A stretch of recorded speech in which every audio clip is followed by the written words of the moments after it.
each other's faults and forgive the person who offends you. Remember, the Lord forgave you, so you must forgive others. Number 3 is refuse to gossip about them. This one's tough with crazy makers. You refuse to gossip about them.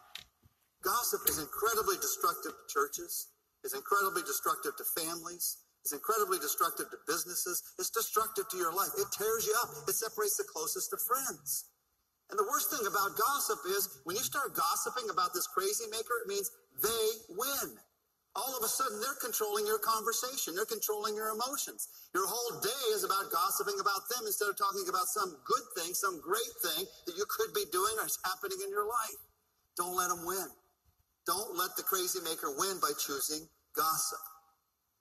1 Peter 3:9 says, do not do wrong to repay a wrong, and do not insult to repay an insult, but repay with a blessing, because you yourselves were called to do this so that you might receive a blessing.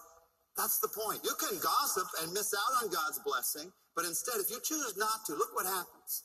By choosing not to gossip, not only do you get the conversation in the right positive way in your life, but you receive God's blessing in your life. I want you to receive God's blessing in your life.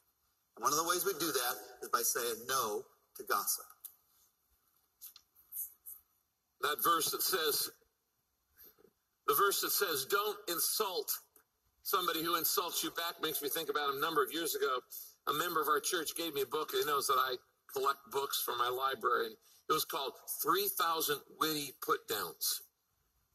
And I read it from cover to cover and laughed uproariously. It was one of those laugh your head off books. The only problem is, as pastor, I can't use it.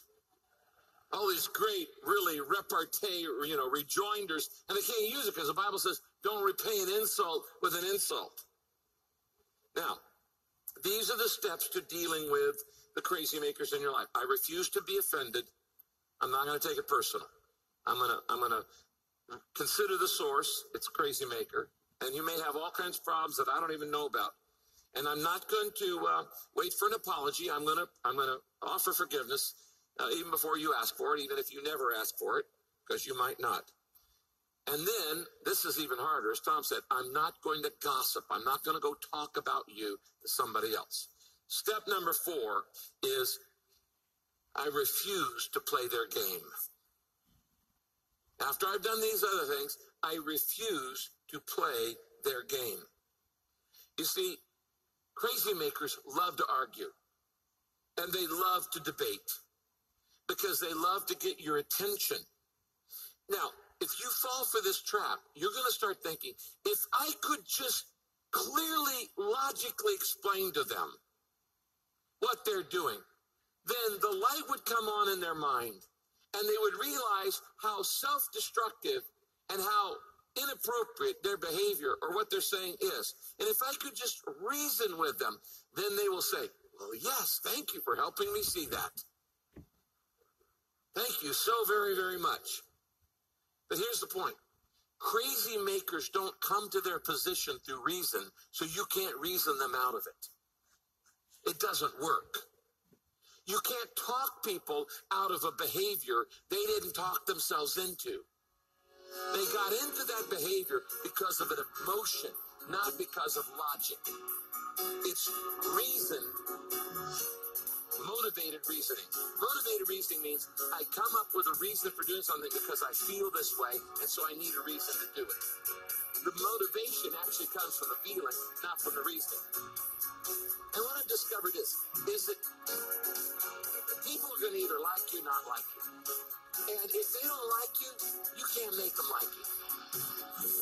The rest of today's message is coming your way in just a few moments. But first, if you'd like to connect with Rick on Facebook, Twitter, or LinkedIn, just go to PastorRick.com and click on his social media links. And while you're at it, go ahead and sign up for his free Daily Hope email devotional. Take a look at all the helpful resources. Again, that's PastorRick.com, or just text the word daily to 99000. Again, that's the word daily to 99000. Thanks for being with us here on Pastor Rick's Daily Hope. If you're enjoying this series and today's message, but can't really dive into it because you've got a long day in the